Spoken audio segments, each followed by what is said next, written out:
The rain had arrived without warning. New York in early summer was supposed to be humid, restless, heavy with the scent of asphalt and lilacs. But that night, the skies cracked open, and the rain fell with a hush, like the city was holding its breath. From the 32nd floor of a Manhattan penthouse, the skyline's lights blurred into streaks of silver and gold, distorted by the rivulets streaming down the glass. Tyra Banks stood by the window barefoot, her reflection faint and ghost-like. The apartment was vast, designed to impress glass walls, steel beams, Italian marble floors. Yet it felt empty, echoing with silence that had been her companion for months. The only sound was the rain. Her phone vibrated on the counter. One message, no call, no hesitation. James Miller. I'm engaged to Emily. Let's get a divorce. 7 words. Cold, precise, merciless. Tyra stared at the screen. Her lips didn't tremble, though her chest tightened, as if the words were iron pressing against bone. She had known, of course. You don't live beside a man for 3 years without sensing when love has drifted away. She had smelled the foreign perfume clinging to his shirts. She had learned to eat alone at the dining table set for 2. She had heard the laughter that didn't belong to her, echoing faintly from calls he never explained. And yet, when the words arrived, they still cut. Slowly she placed the phone down. Her hand moved with the precision of someone rehearsing an inevitable scene.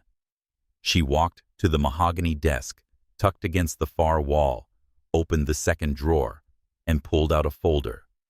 Inside was a single sheet of paper, her name, his name, and a line for signatures. The divorce papers had been ready for weeks, perhaps months. She had filled them out in silence night after night when James came home too late or not at all. Now, with the storm outside thrumming against the windows, she sat, uncapped the fountain pen, and signed. Her handwriting flowed elegantly, steady and calm. No smudges, no hesitation, no tears. When she rose, she left the paper in the center of the dining table.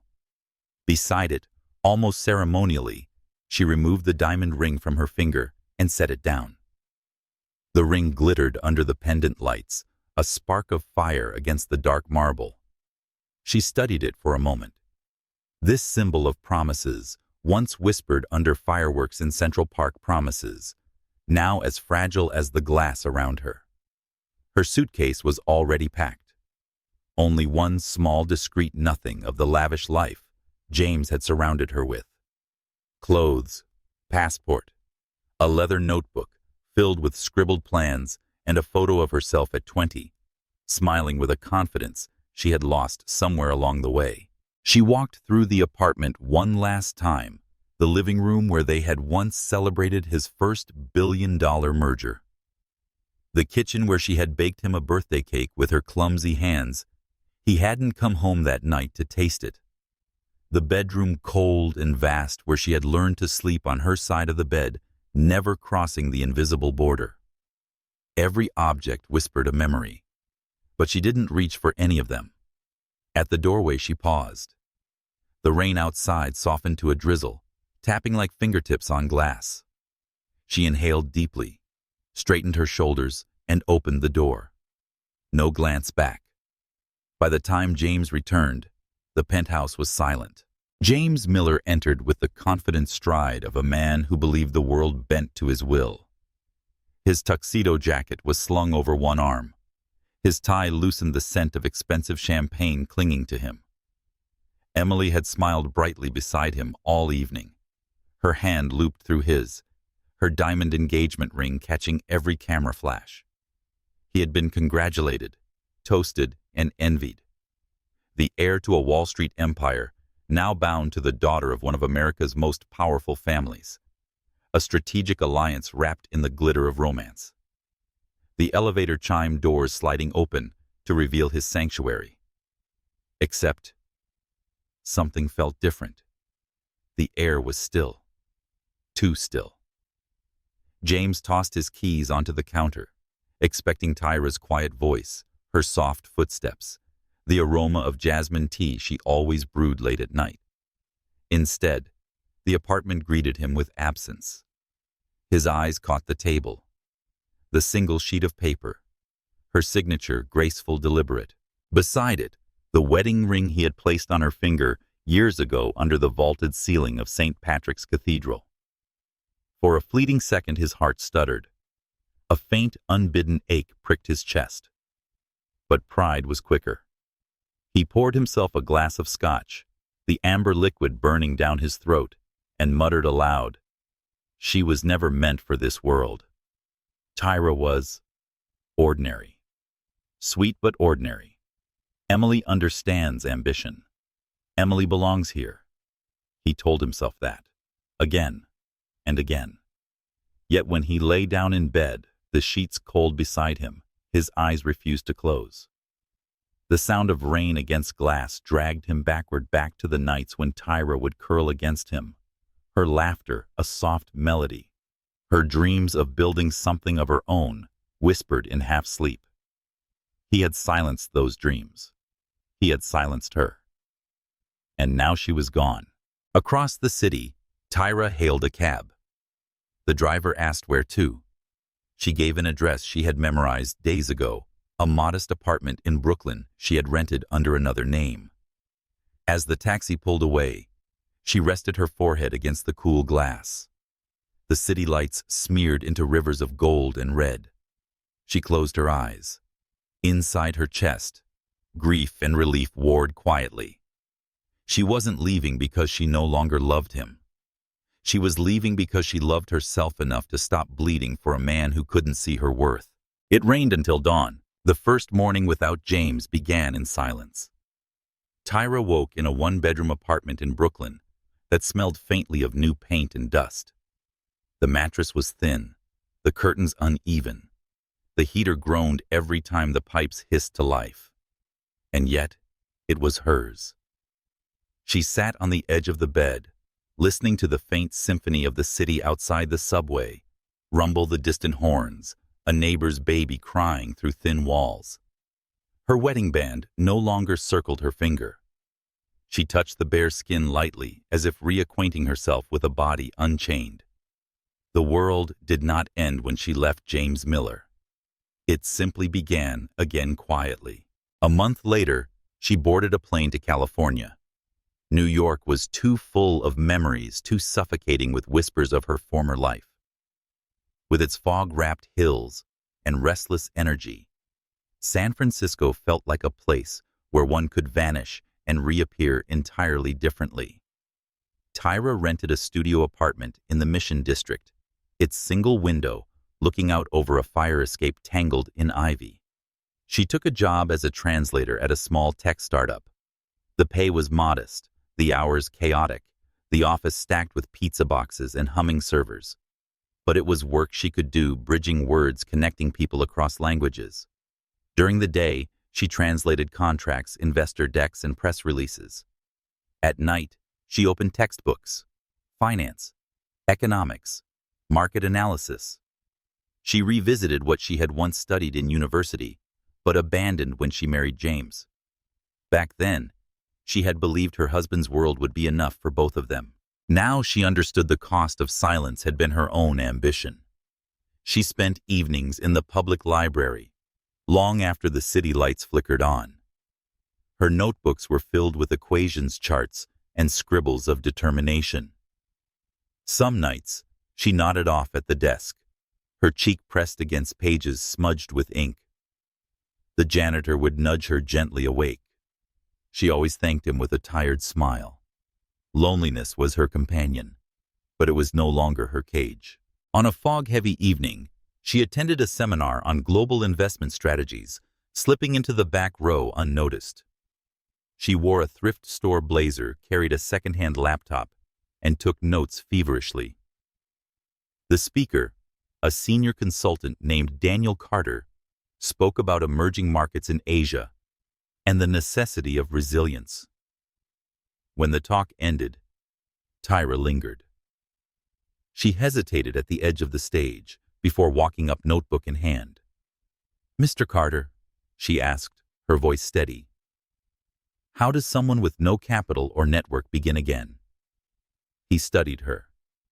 A young woman with intelligent eyes, clearly exhausted, yet burning with quiet fire. He said softly, "You begin by refusing to believe those things matter more than your mind." It was a simple answer, but it carved itself into her bones. Later that night, she found an email in her inbox. "I noticed your notes. They were sharper than most of the questions I received. I can recommend resources for the CFA exam." It was signed Daniel Carter. For the first time in months, Tyra smiled into the glow of her screen. The year that followed tested every ounce of her resolve. Her days began at 6 a.m., translating documents, catching the bus across the city, and surviving on cheap coffee and granola bars. Evenings belonged to study groups, online lectures, and practice exams. She sold jewelry she had once worn at gala dinners to pay for her exam fees. She rented her small apartment on weekends and slept on a friend's couch to save money. There were nights when exhaustion clawed at her, when her eyes burned too much to read, when the numbers on the page blurred into nonsense. She whispered to herself in those moments, "Not for him, for me." She failed a practice exam once. She allowed herself a night of tears, then returned to the library the next morning with fiercer determination. Tyra sat for the CFA examination in a crowded convention center a year later. 3 grueling sessions, her pen scratching furiously, heart pounding. When the results arrived, she opened the email with trembling fingers. "Congratulations, you have passed." The tears came, then silent, cathartic, flooding her vision, until she laughed through the blur. Passing the CFA opened doors. Through Daniel's quiet recommendation, she received an interview at Alien Capital, a global investment firm headquartered in Singapore. The flight there felt like a pilgrimage, leaving behind the ashes of her past for a continent that didn't know her as James Miller's wife. Alien's office tower soared above Marina Bay, its glass shimmering with the light of ambition. She entered the building in a navy suit she had borrowed from a friend, her hair pulled neatly back. The interview panel fired questions with precision: market risk, portfolio management, crisis scenarios. Tyra answered with clarity, her voice steady. They tried to unsettle her. She did not falter. Weeks later, she received the offer. Analyst position, probationary contract. A beginning. She moved into a small apartment overlooking Chinatown, where incense drifted from the temples below, and vendors called out in languages she barely understood. She ate noodles from street stalls, learned to navigate MRT lines, and immersed herself in work. Elion was ruthless. The hours stretched past midnight. Mistakes were not forgiven. But Tyra's hunger for growth outpaced her fear of failure. She volunteered for the most complex assignments, absorbed every piece of feedback, and devoured market reports like novels. Her colleagues initially underestimated her, an outsider, a woman of color, in a world dominated by older men in tailored suits. But quarter after quarter, her analyses proved sharper, her instincts stronger. She began traveling for work to Jakarta, Kuala Lumpur, and Bangkok. Each city added another layer of resilience. She learned to negotiate across cultures, to read the room before the words. 2 years in, she was promoted to senior associate. Then a year later, I became the director of regional investments. At night, when she returned to her apartment, she would sometimes glance at the notebook she carried from Brooklyn. Inside were pages once stained with tears. She filled them with strategies, visions, and goals not yet reached. Though her career soared, Tyra's heart remained cautious. She kept her personal life walled away. Suitors approached, colleagues, entrepreneurs, men dazzled by her success. She declined with polite detachment. It wasn't that she had stopped believing in love. It was that she no longer trusted the kind of love that asked her to diminish herself. And yet, she could not ignore the steady presence of Daniel Carter. He wrote occasionally, checking in without expectation, and encouraging her when she doubted, congratulating her on her milestones. Their conversations remained professional, but beneath them flowed a current of something unspoken. One evening in London, they found themselves walking by the Thames after a long conference. The city lights shimmered on the water, cold and beautiful. Daniel handed her a cup of hot tea, his fingers brushing hers lightly. "You remind me," he said quietly, "that strength can be gentle too." She looked at him, startled by the sincerity in his voice. For a moment her heart stirred, but she tucked the feeling away, uncertain if she was ready to open those doors again. Despite the new world she had built, echoes of James sometimes intruded. His name appeared in financial news, always paired with Emily's smile, billion-dollar mergers, lavish galas, interviews where he spoke of legacy and empire. Each headline was a ghost tapping at her window. But Tyra refused to look back. Instead, she poured herself into her projects, guiding investments, building relationships, carving a reputation entirely her own. Her colleagues began to call her the Iron Lady, with a velvet touch. Tough in negotiations, yet graceful in manner. Fearless, yet fair. 3 years after that rainy night in Manhattan, Tyra stood in her Singapore office gazing at the skyline. The rain fell again, softer here, warm against the glass. She remembered the girl who had walked out of a penthouse with nothing but a suitcase. She was no longer that girl. Her phone rang. It was her assistant director, Banks. "The delegation from Washington has confirmed. The contract negotiation will be in 2 weeks. You'll be leading." "Washington," she repeated. "Yes, with Miller Global Holdings." For a moment the room tilted. The air thickened.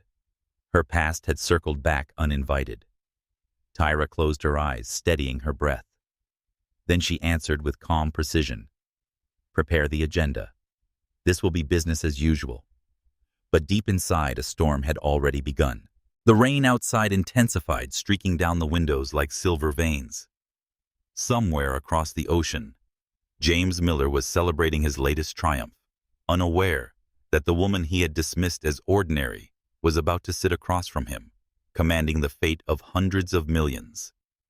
Tyra touched the cool glass, her reflection strong, unyielding. This time, she thought, I am no one's shadow. The morning air in Washington carried the weight of summer, thick, pressing, as if even the sky held its breath. The glass towers of the Capitol shimmered in the early sun, their steel spines reflecting ambition and power. In the city's heart, a boardroom awaited, polished to perfection.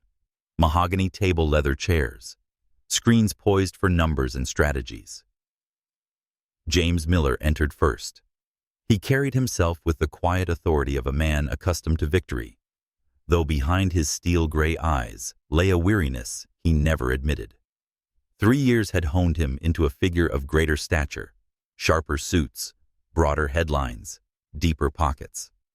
Emily was gone from his side this morning, off in Europe, chasing her society accolades. Today, it was James's stage alone.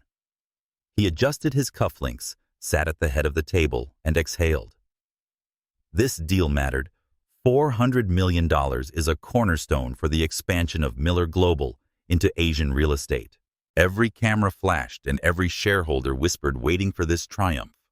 The doors opened. His secretary slipped in, whispering that Elian's delegation had arrived. James nodded, lips curving into a practiced smile. He rose, prepared to extend the hand of partnership. Then the footsteps echoed, measured, certain, heels striking marble with the rhythm of inevitability. The air shifted as if the very room recognized the change in gravity. When she stepped inside, the world tilted. Tyra Banks. The name struck him silently before the image did. She entered flanked by 2 associates, an interpreter and a legal counsel, but they blurred into insignificance. She was the axis around which the entire room turned. Her hair, once tumbling curls he remembered against his pillow, was now swept into an elegant knot at the nape of her neck. A white suit framed her figure, tailored with precision. Her skin glowed with quiet confidence, her lips touched with a subtle shade that spoke of restraint rather than vanity. And her eyes, those deep, steady eyes, met his for the briefest flicker before moving past him as if he were no more significant than the chandelier above. James's breath caught imperceptible but undeniable. His hand, still half raised for a handshake, faltered. The last time he had seen her, she was walking away into a New York storm carrying nothing. Tonight, she walked in not as a woman abandoned, but as Elion's representative, the one holding the pen that could alter the destiny of his empire. He forced composure back onto his face, smiled faintly, gestured toward the seat opposite him. "Director Banks," he said the words, tasting foreign. "Welcome." Her response was poised, professional. "Thank you, Mr. Miller. I'm here on behalf of Elion Capital to discuss the proposed terms." Nothing more. No tremor of old affection, no anger, only the smooth cadence of diplomacy. And in that composure, he felt his chest tighten. The meeting began. PowerPoint slides lit the screens, and there were charts of projections and outlines of the partnership. The Elion team spoke first. Their voices were precise, and their data was solid. Tyra guided them like a conductor. Her words were measured, and her gaze was cool. James tried to focus on the numbers and strategies, but his mind betrayed him. Every time she leaned forward to make a point, every time her pen traced notes across her folder, memories stabbed through him. Her laughter in their kitchen. She showed quiet patience when he returned late. The warmth of her hand on his wrist the night before his first billion-dollar deal. And the silence she left behind when she walked out. For 3 years he had buried those echoes beneath work and ambition. Yet here she was, and every wall he had built crumbled silently inside him. He studied her with discreet glances. The line of her jaw is stronger now. The way she didn't flinch under pressure, commanding the respect of every man at the table. She was no longer the woman who had once folded into his shadows. She was her own light, unyielding. At one point, a shareholder raised concerns about the risks of overextension in Asian markets. James expected Tyra to defer to her team. Instead, she answered directly. Her voice was steady, eloquent. Elion believes risk is not in the market, but in leadership that is unprepared to adapt. We back companies that recognize when to expand and when to restrain. Resilience. Mr. Miller is as valuable as ambition. Her eyes flickered to him the faintest glance, just long enough for him to know the words had a double meaning.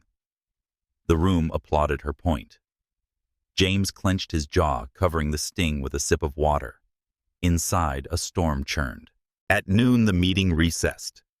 Executives filed out for coffee and calls. James lingered, his hand tightening on the edge of the table. He watched her close her laptop with graceful precision. She was about to leave with her team when he spoke. Tyra. Her name slipped out before he could stop it. She paused back straight, then slowly turned. Her expression remained unreadable, but the sound of her name on his lips after years of absence hung like forbidden music. "Yes, Mr. Miller," she replied, deliberately formal. He searched her face, searching for even a sliver of softness. "It's been a long time." Her eyes did not waver. 3 years and 11 days to be exact. But I didn't expect you to be counting. He flinched inwardly. She was counting, though not with nostalgia, with precision, as if every day was a ledger marked by survival. The silence stretched.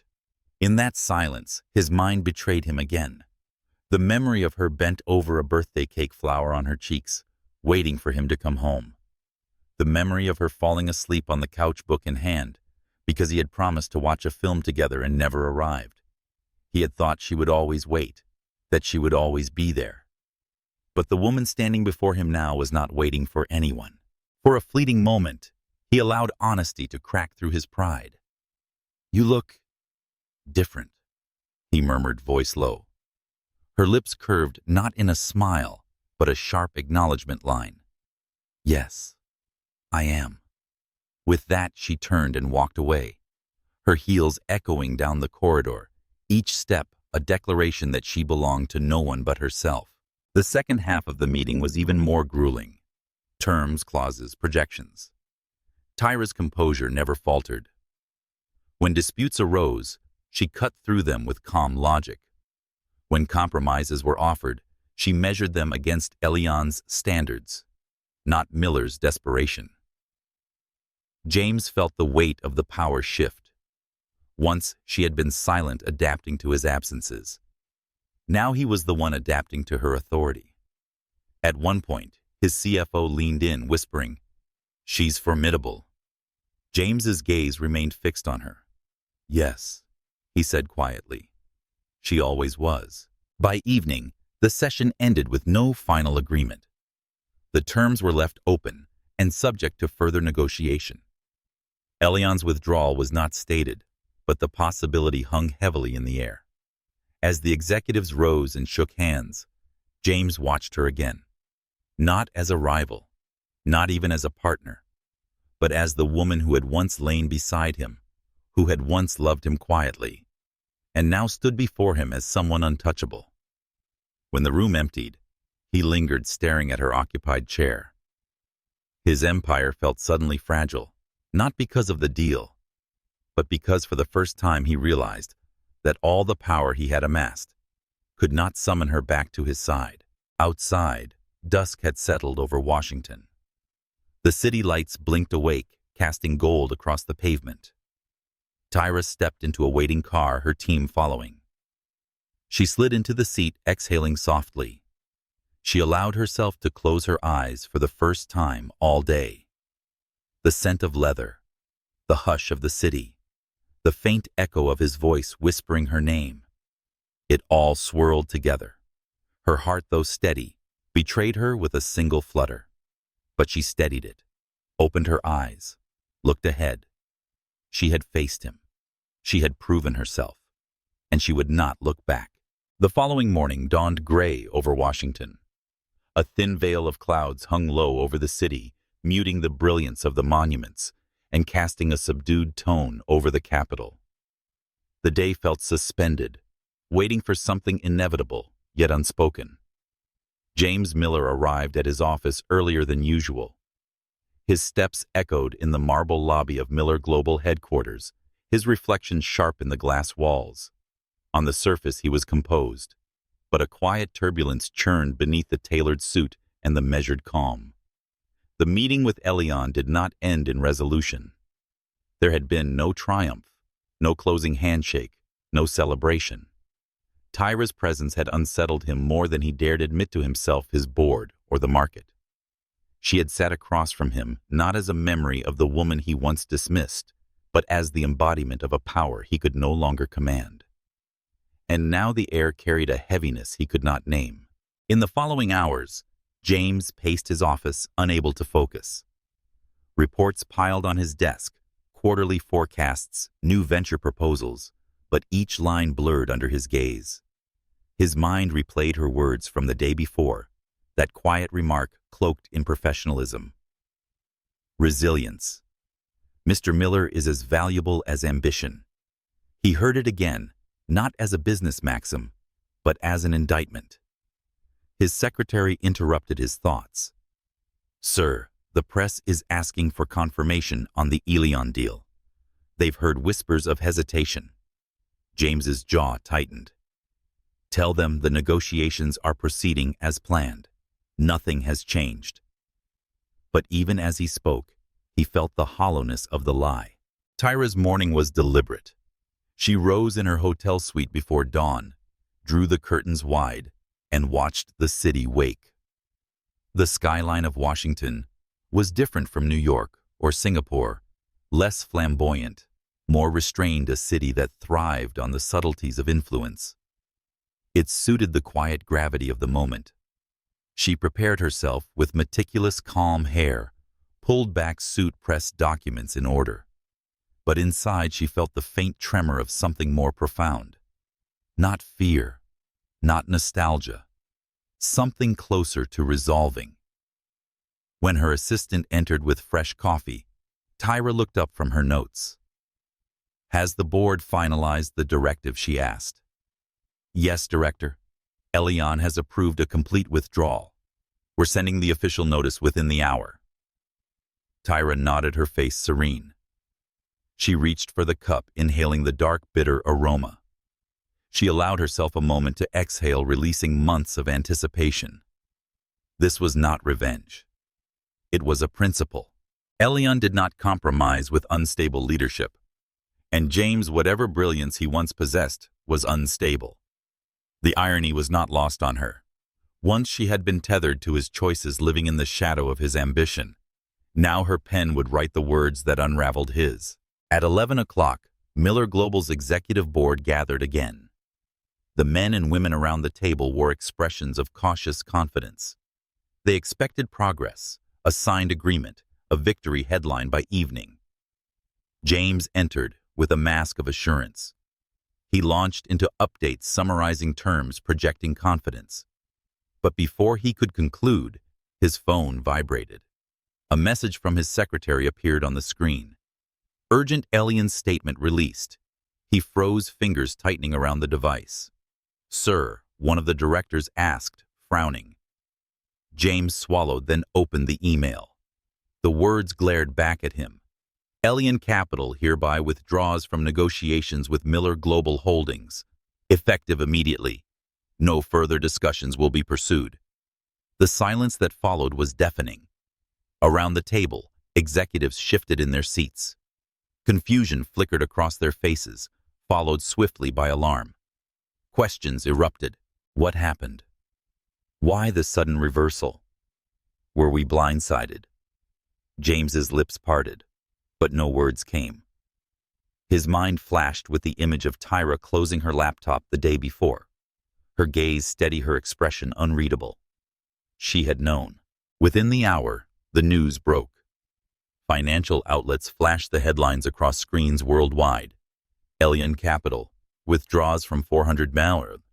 Deal with Miller Global. Market reacts. Miller Global shares plummet 17%. Analysts question leadership of James Miller after failed negotiations. Phones rang incessantly. Investors demanded explanations. Shareholders sent urgent messages. The market punished swiftly, its judgment harsher than any rival could deliver. By afternoon, Miller Global's stock tickers bled red. James retreated into his office, the blinds drawn against the glaring daylight. His reflection stared back at him from the dark glass, sharp suit, weary eyes, the faint lines of pride cracking under pressure. He remembered the day he had told himself Tyra was ordinary, that she did not belong in his world. Now the world seemed to orbit her, while his own tilted off balance. Meanwhile, across the city, Tyra sat in a different boardroom, debriefing with Elion's senior partners. Her demeanor was professional, calm, untouched by the chaos spiraling elsewhere. One partner asked Director Banks, "You were face to face with Miller. Did he suspect?" She shook her head. He was too confident to see it coming. "And you? How do you feel about cutting ties so decisively?" Tyra's gaze drifted briefly toward the window, where the city stretched out in measured symmetry. She thought of the man she had once waited for night after night, believing her patience could be enough. She thought of the silence of that penthouse, of the weight of being invisible.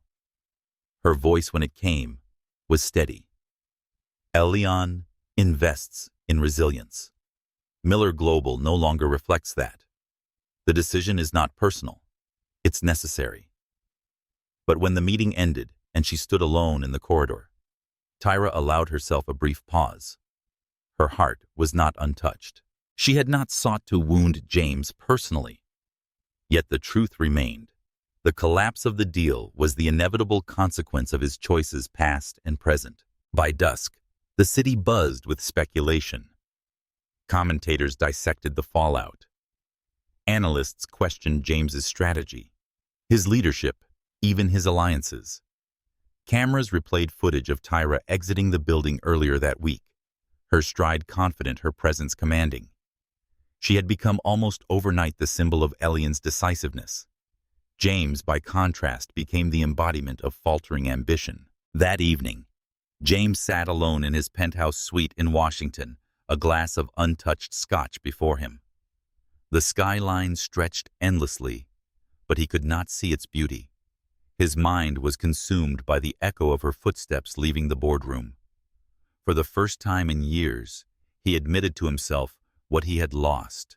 Not just the deal, not just the money, but the woman who had once believed in him before anyone else had. And he wondered with a hollow ache if she had ever looked back. Tyra stood by the window in her hotel room as the city glowed with evening lights. The air was warm, and the rain from earlier days was replaced by quiet clarity. She removed her earrings, placed them carefully on the table, and exhaled. The decision was made. The chapter was closed. Yet a small ember flickered inside, not of regret, but of recognition. James was not merely a figure in the news. He was a part of her history, the man whose absence had taught her the depth of her strength. She pressed her palm lightly to the glass. Outside, the city thrummed with ambition. Inside, she whispered to herself, a vow only she could hear. I will never be invisible again. In the weeks that followed, the repercussions spread. Miller Global struggled to recover. Its stock was unstable, and its board was restless. Investors whispered of replacing James, of restructuring leadership. Tyra returned to Singapore, her schedule packed with new opportunities, her reputation soaring. But the memory of Washington lingered, not for the collapse of a deal, but for the look in James's eyes when he realized she had become untouchable. One evening, weeks later, a letter arrived at her office. The handwriting was unmistakable. She hesitated before opening it. Inside, the words were few. Tyra. I once told myself you were ordinary. I was wrong, James. She folded the letter gently, placed it in her drawer, and locked it. Her expression was unreadable, but her heart whispered a long-known truth. It was never about proving him wrong. It was about proving herself right. The night deepened. Over the Pacific, the sky stretched vast and endless. Tyra sat at her desk, the city lights shimmering below her reflection strong in the glass. And somewhere in New York, James stared into darkness, the weight of silence finally pressing against him, the same silence she had once carried alone. But now the silence belonged to him. The Miller estate in New York had once symbolized triumph. Marble staircases swept upward in grand arcs, chandeliers scattered prisms across polished floors, and every room echoed with the weight of old money and power. Yet tonight, as James walked through its halls, the house felt cavernous, stripped of warmth. He hadn't been here in months. Work travel appearances, his life had existed elsewhere. But now, in the aftermath of Elian's sudden withdrawal, he found himself drawn back, restless, seeking something he could not name. Perhaps memory, perhaps absolution. The air smelled faintly of roses from the garden outside, though their sweetness seemed wasted against the cold stone. His mother was waiting in the drawing room, seated in a high-backed chair by the fire. Time had etched lines deeper into her elegant face, but her eyes, sharp calculating, remained the same. James, she greeted, her tone clipped. You've caused quite a storm. He exhaled, loosening his tie, sinking into the chair opposite. The crackle of the fire filled the silence between them. Elian's withdrawal is temporary. He lied, though his voice lacked conviction. His mother studied him. You've underestimated them.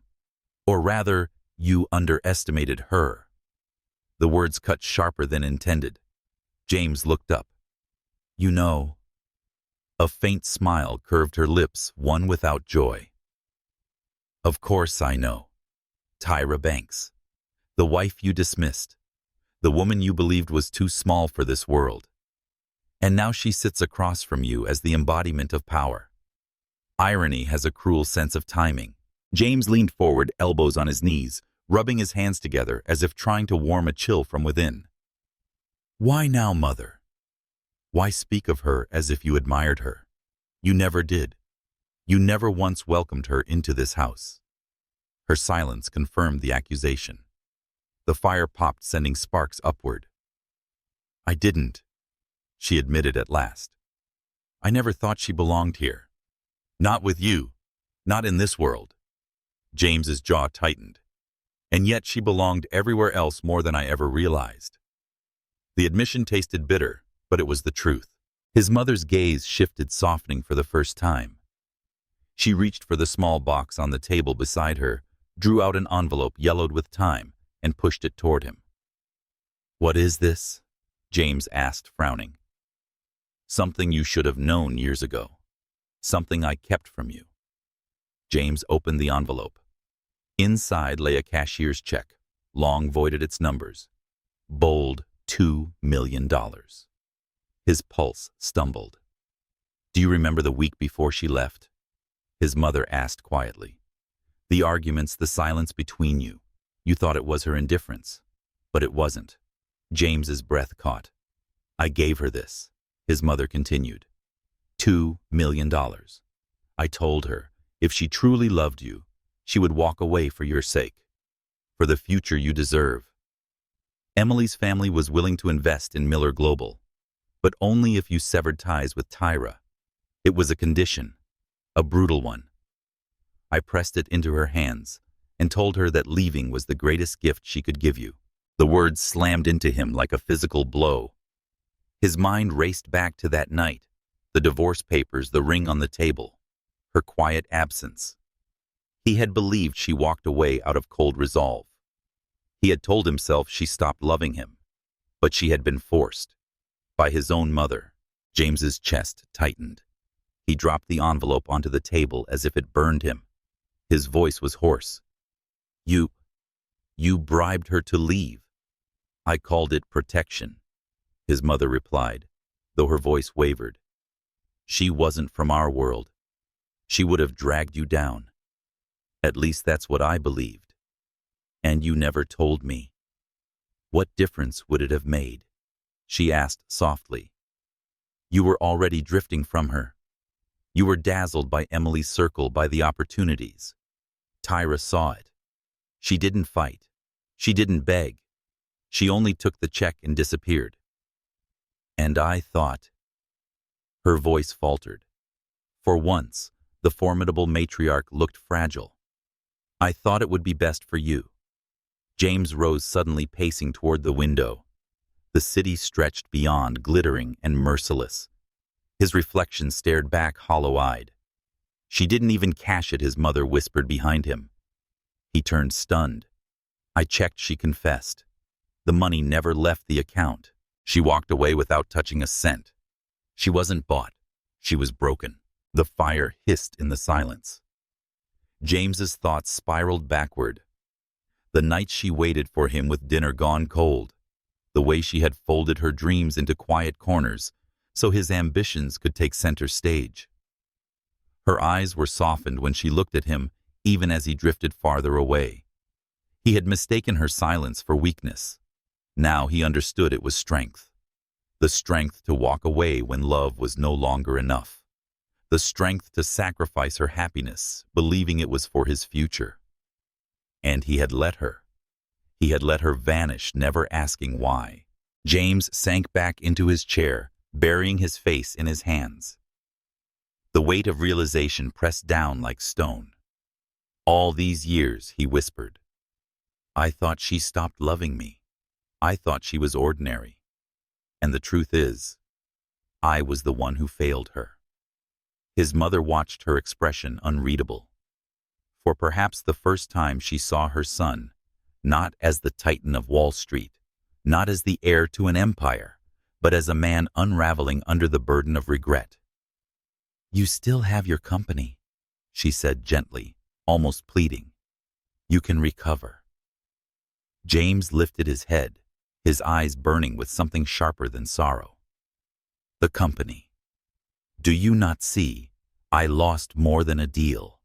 I lost the only person who ever saw me, not as Miller Global's successor, not as Emily's fiancé, not as a headline. She saw me, and I threw it away. That night alone in his Manhattan penthouse, James poured himself a glass of whiskey he could not drink. He wandered through the rooms, their silence unbearable. On the shelf rested a framed photograph he hadn't touched in years. Tyra on their wedding day, sunlight in her hair, her smile radiant, as if she believed love could conquer anything. He traced the glass with his fingertip. His chest ached with a heaviness that refused release. The city outside pulsed with life, but inside time stood still. He whispered her name just once into the emptiness, and the silence that answered him was the cruelest sound of all. Across the ocean in Singapore, Tyra was unaware of the confession unraveling in New York. She sat in her office late at night reviewing reports. Her team had long gone home. Only the hum of the city kept her company. Her phone buzzed a notification from a financial news outlet. She glanced at the headline. Miller Global reels under Elion withdrawal. Shareholders question leadership. She allowed herself a pause, staring at the words. Once such news would have pierced her with conflict torn between pity and vindication. Now it felt distant, almost abstract. And yet, deep within a fragment of her heart stirred. Not longing, not regret, something quieter. Recognition. James was no longer her husband, no longer her anchor. He was simply part of her story, a chapter written in storm and silence. She closed the notification and returned to her work. The future awaited. Midnight in New York. James was seated at night in his father's old study in New York. The envelope with the uncashed check lay before him, heavy with unspoken truth. He stared at it for hours, as if it might rewrite history. At last he whispered into the stillness. She didn't take the money. She only took her dignity. And with that admission, the empire around him no longer felt indestructible. It felt fragile, as breakable as the love he had once believed eternal. The night stretched long, the fire burned low, and James, heir to empire's master of numbers, titan of ambition, sat alone, haunted not by failure in business, but by the realization that the most significant investment of his life had been the one he never made. Tyra. The city wore its autumn coat with an understated elegance. Leaves curled in shades of amber along the Thames. The air carried a damp crispness, and the afternoon sky was streaked with muted silver. London was not a city that shouted. It whispered, and its whispers suited Tyra Banks. She had come for a conference on sustainable finance, a gathering of global leaders and investors. It was business as usual for her presentations, negotiations, panels.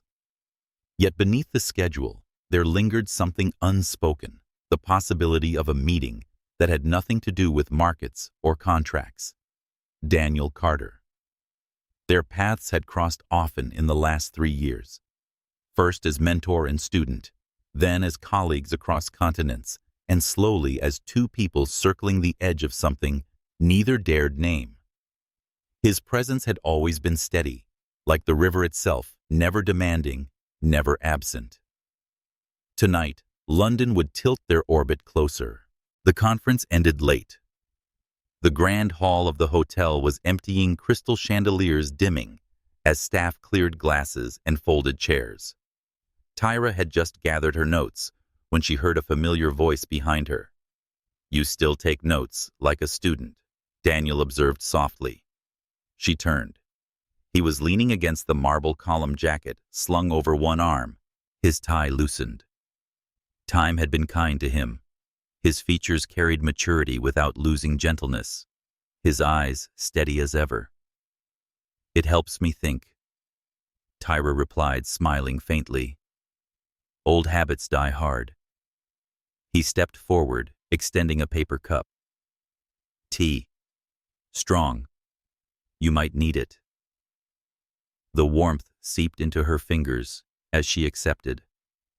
For a moment, their hands brushed an innocent touch, yet it lingered a current beneath the surface. "Thank you," she said quietly. They walked together through the echoing hall out into the night, where the Thames shimmered under lamplight. The river reflected the city's glowboats, drifting lazily under arched bridges. The air smelled faintly of rain, though the sky held back its tears. Daniel silently walked beside her, allowing her the space to gather her thoughts. Finally, he asked, "Does London feel different this time?" Tyra glanced at him. "Different, how you're not here as someone's shadow anymore. You're here as the spotlight." She exhaled softly, her gaze on the rippling water. "I never wanted the spotlight, only a place where my voice mattered. And now it does," he said. The sincerity in his tone caught her. She looked at him, and in his eyes, she found no envy, no attempt to diminish her shine, only quiet pride.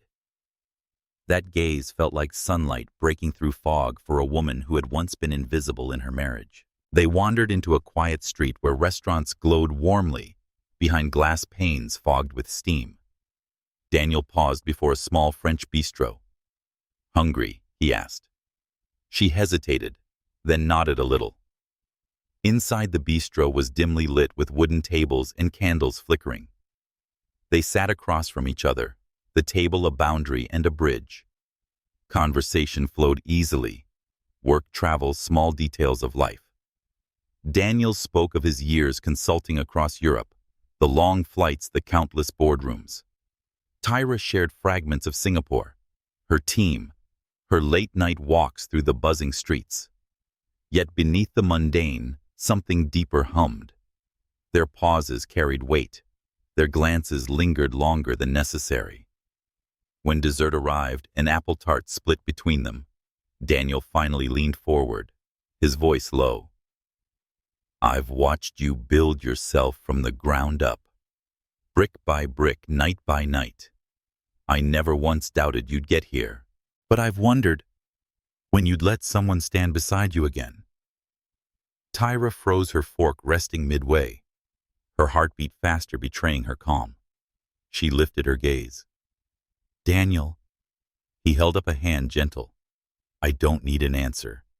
I only need you to know I'll always be one step behind if that's what you want, or one step beside if you allow it for one day."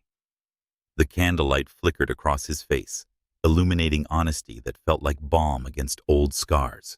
That night back in her hotel room, Tyra stood by the window, the city lights stretching endlessly. She pressed her hand against the glass, remembering his words. One step behind, or one step beside. It was not a demand, not a cage. It was freedom, an offer, not an order. Her chest tightened, not with fear, but with a quiet tremor of possibility.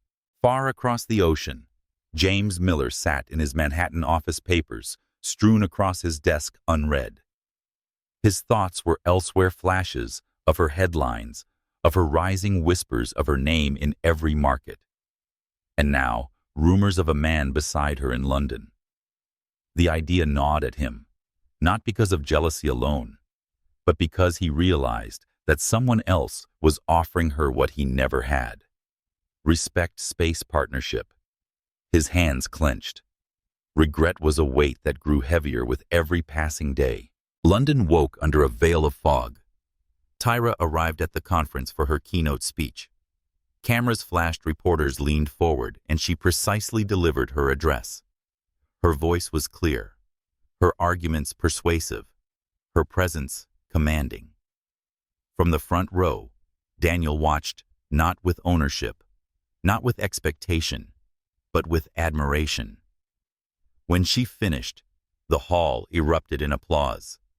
Tyra bowed her head slightly, scanning the crowd. For the briefest second, her eyes found his. And in that look, unspoken words lingered. Gratitude, trust, perhaps the beginning of something more. Later, as the city's traffic roared outside, Daniel invited her to a quiet garden behind the conference hall. Trees stood in muted green leaves drifting onto the gravel paths. He said softly, "I won't pretend I don't care for you, but I also won't rush you. You've built walls for a reason, Tyra. All I ask is this: when you're ready, let me be the one you lower them for." Her breath caught. For years, she had been waiting for someone to demand less of her, not more. And here he was asking only for honesty, never submission. She smiled faintly, a rare softness breaking her composure. "You make it sound easy." He shook his head. "It won't be, but it will be real." That evening, she boarded her flight back to Singapore. As the plane lifted, she closed her eyes, thoughts swirling. James, her past, her wound, her unfinished chapter. Daniel, her present, her steady light, her unanswered question. The sky outside was endless, and so was her heart's uncertainty. Yet one truth anchored her. She was no longer the woman who defined herself through another. Whatever choice she made, it would be hers. Entirely hers. In London, Daniel watched her flight vanish into the clouds. He stood by the terminal window, hands in his pockets, a quiet ache in his chest. But beneath the ache was patience. He had waited years to see her rise. He could stay longer for her to choose where her heart belonged. He whispered to himself, not in despair, but in promise. "When she's ready, I'll be here." Tokyo shimmered like a living constellation. Neon lights bled across the skyline, trains roared along their steel arteries, and the pulse of ambition could be felt in every district. It was a city that demanded precision, and Tyra Banks had come prepared to embody it. The annual Global Innovation and Finance Summit was more than an event. It was a stage where the world's most influential voices convened. Here, strategies were not merely discussed. They were written into history. Contracts inked in Tokyo often shifted markets across continents. This year, the spotlight was on Tyra. Her rise had not gone unnoticed. She had been called many things in the press: Iron Lady of Asia, the Velvet Strategist, the Phoenix of Wall Street. But labels meant little compared to the reality. She had rebuilt herself from ashes, and now she stood at the pinnacle of power, commanding respect and awe. The ballroom of the Imperial Tower was resplendent crystal chandeliers, silk banners, a stage lined with flags from every major economy. Rows of delegates sat poised, notebooks, ready, translation headsets in place. Cameras hovered discreetly, transmitting every gesture to audiences across the globe. Tyra walked onto the stage in a tailored suit of ivory silk. Her presence drew silence before she even spoke. She carried no ornament beyond a simple watch, no need for extravagance. Her strength was the clarity of her gaze, the authority of her voice. "Ladies and gentlemen," she began, her tone calm, deliberate, with a cadence that translated seamlessly into every ear. "We are here to discuss capital and vision, the future we must build together." Her words flowed like measured water, steady and luminous. She spoke of sustainable investment, the balance between growth and ethics, and the necessity of resilience in an unpredictable world. Each sentence wove numbers into philosophy, strategy into story. By the time she concluded, the hall erupted in applause, not thunderous, but reverent. Delegates leaned forward, scribbling notes, and analysts murmured approval. The cameras caught her poised smile, which belonged to someone with nothing left to prove, yet everything still to offer. Among the crowd, almost unnoticed, sat James Miller. He had arrived in Tokyo under the guise of networking, but in truth, he had come for this: to see her. He had read about her in headlines, seen her in photographs, but photographs were pale shadows. He wanted to feel the reality of her presence. And now, as he watched her on stage, the truth struck with devastating clarity. She was radiant. Not radiant in the way Emily had once been with her glittering gowns and camera-ready poise, but glowing with self-possession. She no longer belonged to the periphery of anyone's story. She was the story. James's chest tightened. Every word she spoke echoed the woman he once silenced, the woman he once thought too ordinary. He realized now that what he had dismissed as ordinary had been extraordinary. His hands clasped in his lap trembled slightly. The applause for her thundered in his ears like judgment. When the summit recessed for private sessions, delegates spilled into corridors lined with art and soft lights. Tyra moved gracefully among them, fielding handshakes, answering questions. She exuded the calm of someone who belonged in every room she entered.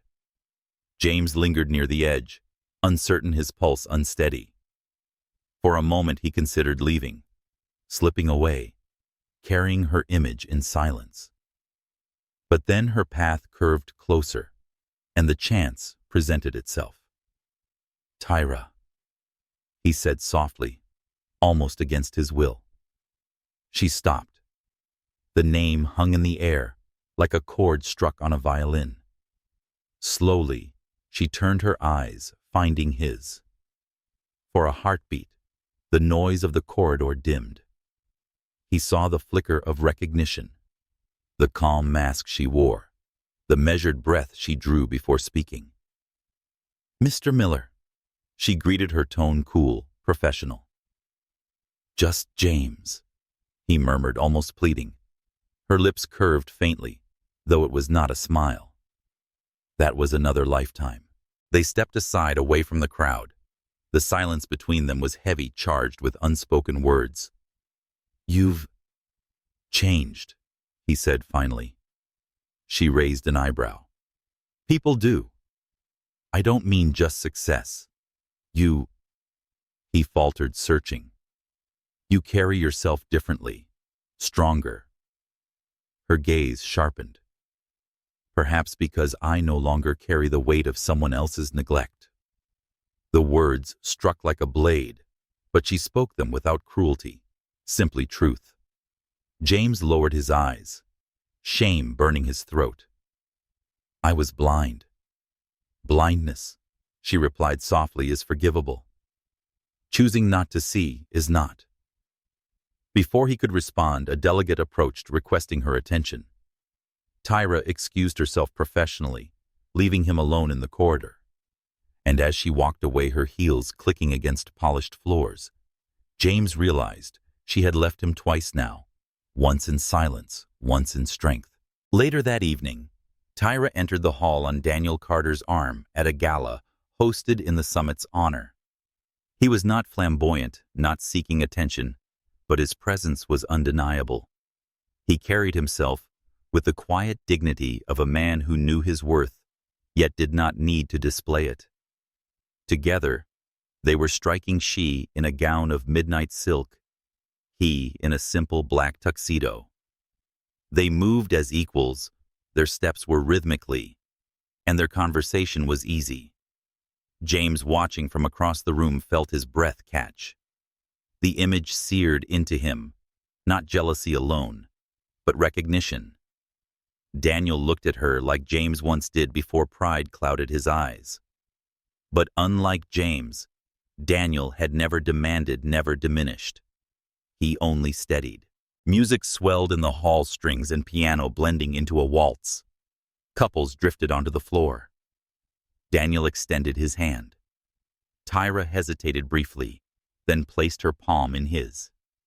They moved together with elegance, her gown sweeping across the floor, his hand guiding with gentle certainty. Their eyes met often, and each glance carried warmth unspoken. James watched, rooted to the spot, every measure of the music carving into him.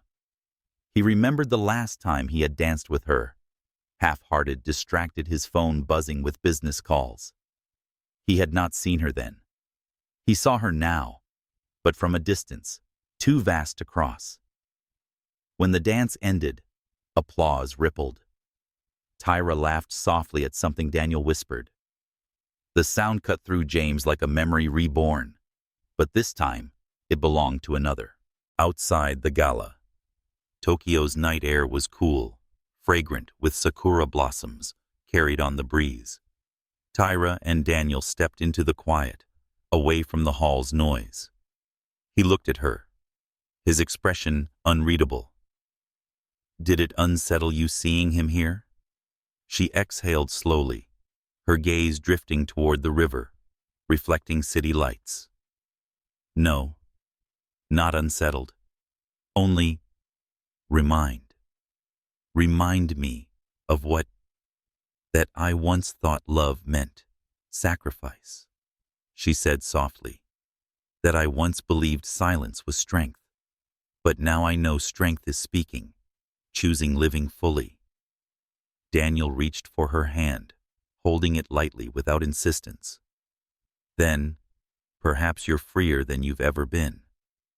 She turned to him, her eyes glimmering. Perhaps. That night, James walked the streets of Tokyo alone.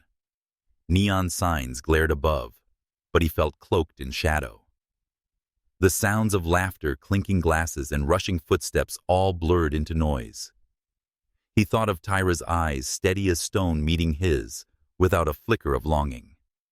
He thought of her hand resting easily in another man's. For years he had believed himself unshakable. But now, as the city stretched endlessly around him, he realized he was the fragile one. The empire he had built trembled on uncertain ground. But the greater loss was not financial. It was personal. It was her. And this time he understood there would be no reclaiming her. Tyra stood by the window in her suite, gazing at the Tokyo skyline. The summit had been a triumph.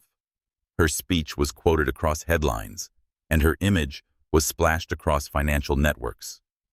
She had reached a height once unimaginable. Yet her thoughts lingered not on numbers, but on the man she had seen in the corridor. James Miller diminished, yet still proud, his eyes carrying the shadows of regret. She did not hate him. Hatred was too heavy, too binding. What she felt was something colder, cleaner detachment. Still somewhere deep a fragment of memory stirred. Not of betrayal, not of silence, but of a younger love, naive and bright when they had believed forever was simple. She let the memory surface, then fade. Because tonight she was not the woman who waited by the door. She was the woman standing in Tokyo, her own future in her hands. Los Angeles glittered differently from New York or Tokyo.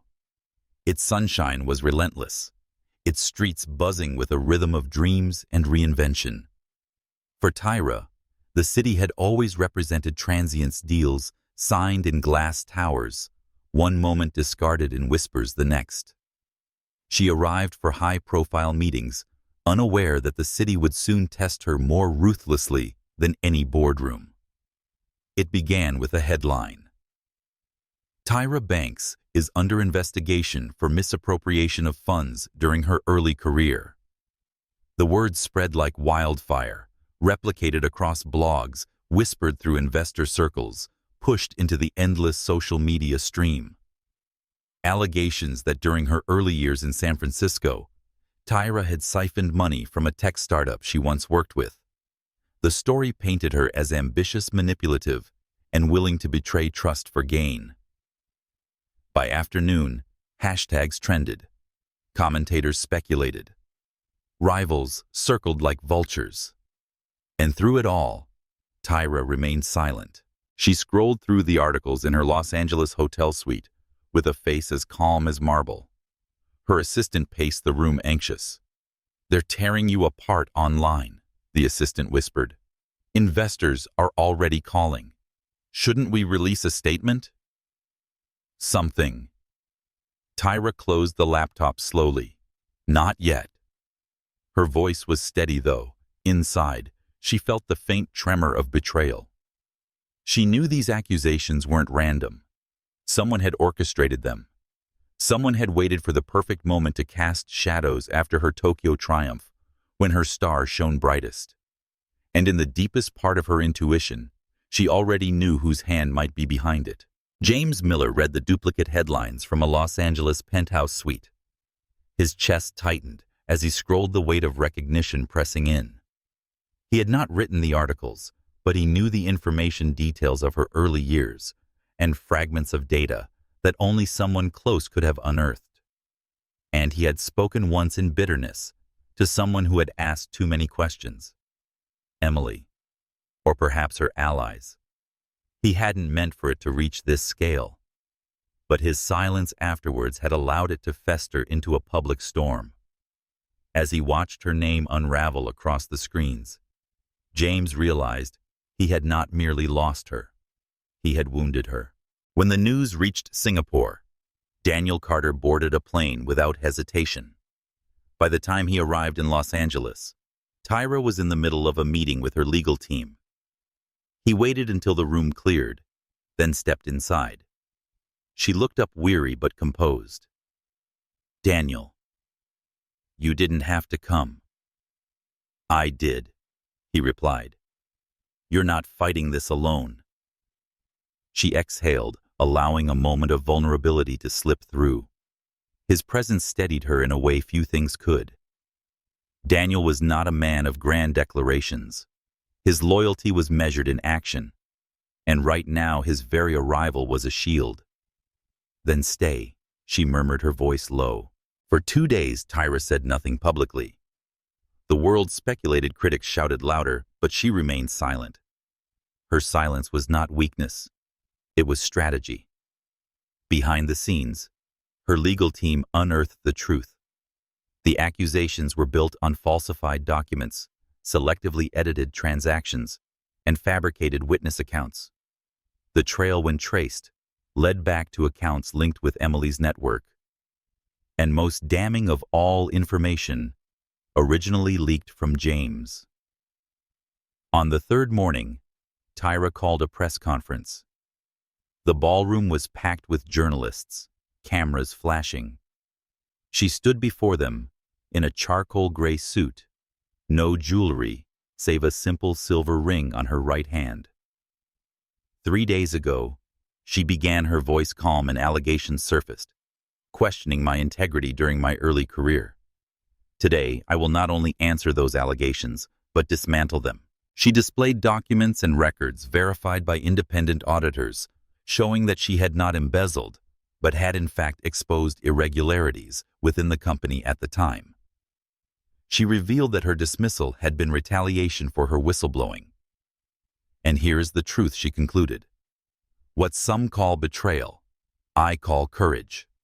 I did not steal. I stood up against theft, and I will do so again as many times as necessary." The room erupted, not in scandal, but in applause. The tide turned instantly. Within hours, headlines flipped. Tyra Banks, vindicated, new evidence proves she was a whistleblower.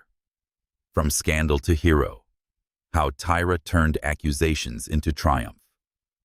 Markets rally as Tyra's reputation emerges stronger than ever. The public, quick to condemn, was even faster to praise once the truth was undeniable. Investors reaffirmed their trust. Analysts lauded her composure. She had not only survived the storm, she had risen above it, her dignity intact. From his suite, James watched the broadcast. He saw her stand with unshaken grace, her words slicing through lies with surgical precision. And in her strength, he saw his own weakness reflected. He remembered the night he had allowed Emily to pry into his memories of Tyra. He had thought it harmless, a bitter confession over whiskey. But bitterness had consequences, and his carelessness had given others the weapons they now used against her. He whispered to the empty room, "I'm sorry." But the words meant nothing. They could not undo the damage. That evening, after the press conference, Tyra returned to her suite. Exhaustion pulled at her, though her composure never cracked. Daniel was waiting, leaning against the window, the city's lights reflecting in his eyes. "You were brilliant," he said. She set her folder down, slipped off her heels, and sat. For a long moment, she said nothing, only closed her eyes. Finally, she spoke. It was him. Daniel's brow furrowed. James. She nodded, her voice steady, but edged with steel. He gave them the pieces. Maybe not the whole story, but enough to hurt. He may not have written the lie, but he fed it. Daniel crossed the room, kneeling before her. His hands cupped hers gently. Then he doesn't deserve another moment of your pain.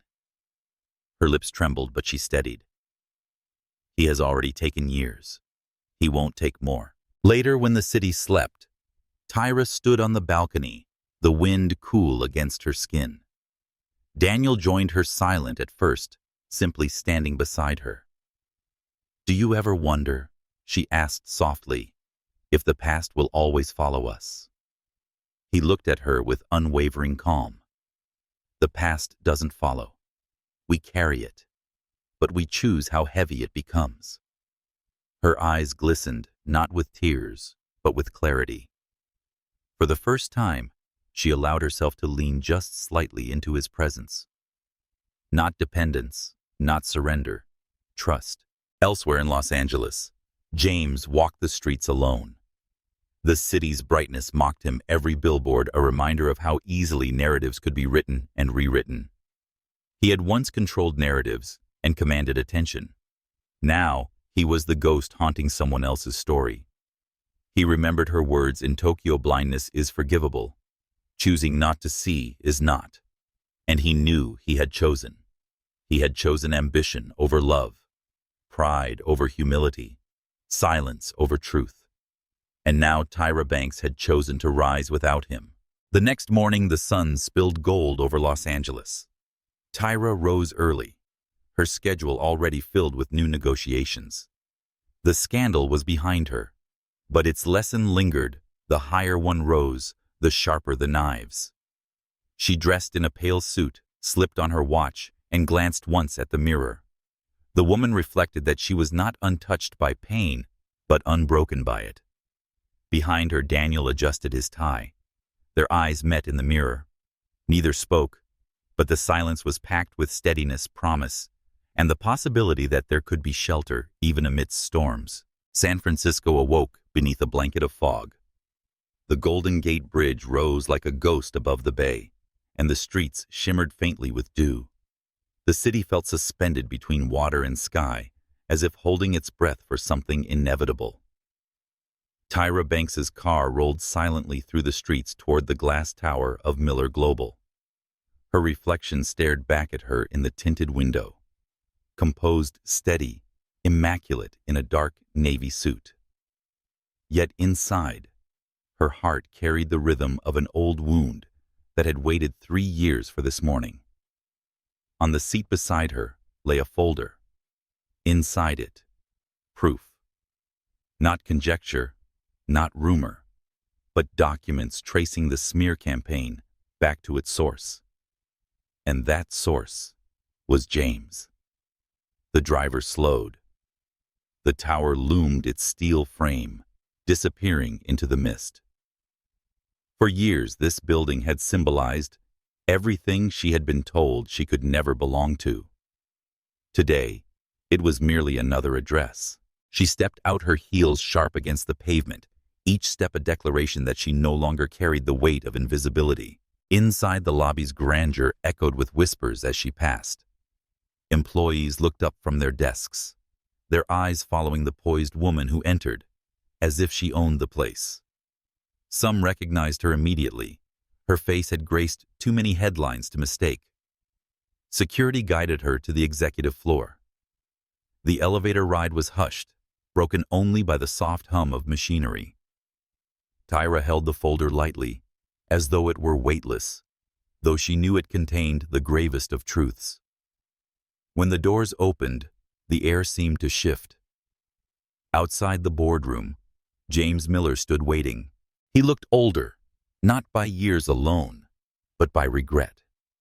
His suit was immaculate, his stance still proud, but his eyes betrayed fatigue, a man carrying burdens too long ignored. For a moment, neither spoke. The silence between them was not empty. It was heavy with every word, never said, every moment lost. Finally, James inclined his head. Tyra. Her response was measured. Mr. Miller. The formality in her tone sliced deeper than disdain. It told him he was no longer anything more than a name in her ledger. They entered the boardroom together. Executives already seated shifted uneasily as the two figures took their places. James at the head, Tyra across from him. The same arrangement as Washington years ago, but the balance of power was unmistakable this time. Tyra opened the folder, sliding the documents across the polished table. She said, "These are records of the accounts used to seed false allegations against me." Her voice calm, unwavering. "The trail leads here to you." Gasps murmured around the room. Eyes darted toward James. He stiffened, fingers tightening on the armrest. "I never—" Her gaze cut him off. "Please do not insult me with denial. You may not have written the lies, but handed them the keys. Out of bitterness, out of pride." The silence that followed was suffocating. At last, James spoke, his voice rough. "I was angry. I was weak. But I never meant for it to destroy you." Tyra leaned forward, her eyes steady. "Intent does not erase consequence. You gave them weapons. They tried to bury me with them. That is your legacy, James." The executives shifted uncomfortably, but none dared interrupt. They sensed this was no longer about business. This was reckoning. James's composure cracked. He pushed back his chair, standing abruptly. His voice rose not in authority but in desperation. "I lost you once. I thought success would fill the void, but it didn't. I watched you rise higher than I ever imagined, and I hated myself for letting you go. That night, those words I gave away, they weren't betrayal. They were—" A cry I didn't know how to silence. His eyes glistened, but Tyra's remained cold flame. "You mistake confession for redemption," she replied. "But redemption is not yours to claim. Not here. Not with me." The room held its breath as Tyra gathered the documents, sliding them back into the folder. She stood, her presence commanding. Elion announced that she has no further interest in ties with Miller Global. Our investments will be redirected elsewhere. This is not vengeance. This is clarity. A company built on instability cannot be trusted. Her words sealed the deal and the man's fate across from her. James closed his eyes, the weight of finality sinking in. As the executives filed out, Tyra paused at the door. She turned, her eyes meeting his one last time. "You once told me I was ordinary," she said softly. "But the truth is I was extraordinary, and you never saw it. That was your blindness, and now it is your burden." Her voice did not tremble. It was not sharp with anger, nor soft with longing. It was a verdict delivered with the authority of someone who had outgrown the need for revenge. James's lips parted, but no words came. He remained frozen as she walked out. Her heels echoing down the corridor, the sound of closure. Outside, the fog had begun to lift. Sunlight pierced the mist, glinting off the steel and glass of the tower. Tyra stepped into the light, the folder tucked under her arm. For years, she had carried the shadows of their past. But as the morning brightened, she realized she no longer carried them. They belonged to him.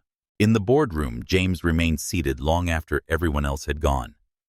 The documents lay scattered before him, the evidence undeniable. He reached for them, but his hands trembled too much to gather the pages. The empire around him no longer felt like a power.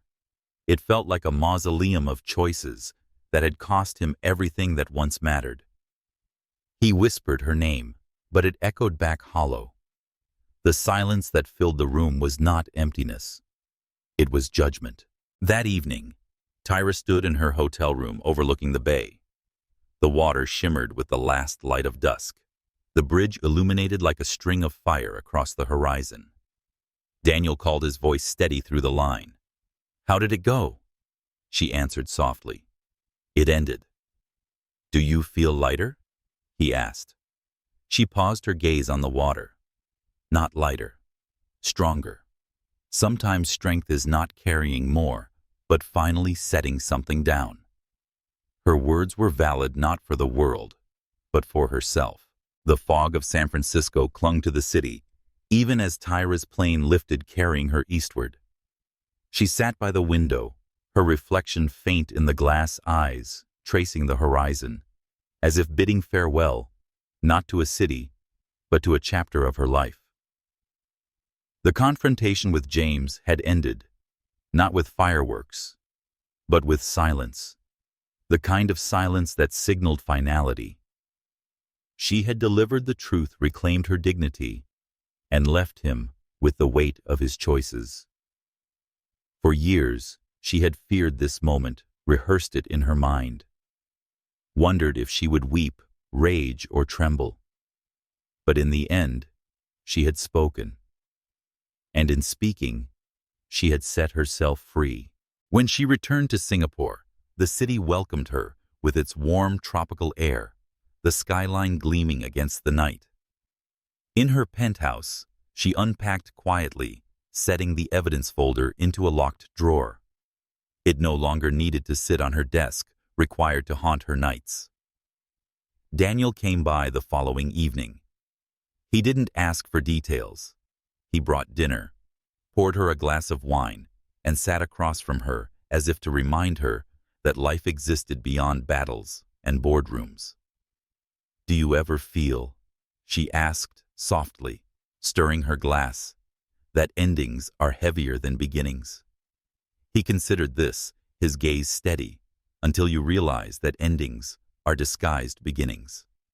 Her lips curved faintly, and she let the words linger as if they were not just comfort but prophecy. Meanwhile, New York's winter was unforgiving. Snow piled against the streets, and the city was a mosaic of white and steel. James Miller sat in his once grand penthouse, stripped of the noise of guests, stripped of the laughter of ambition. The board was circling. Investors whispered of his removal. Once his name commanded rooms. Now it lingered only in rumors of decline. But the emptiness inside him was not about the company.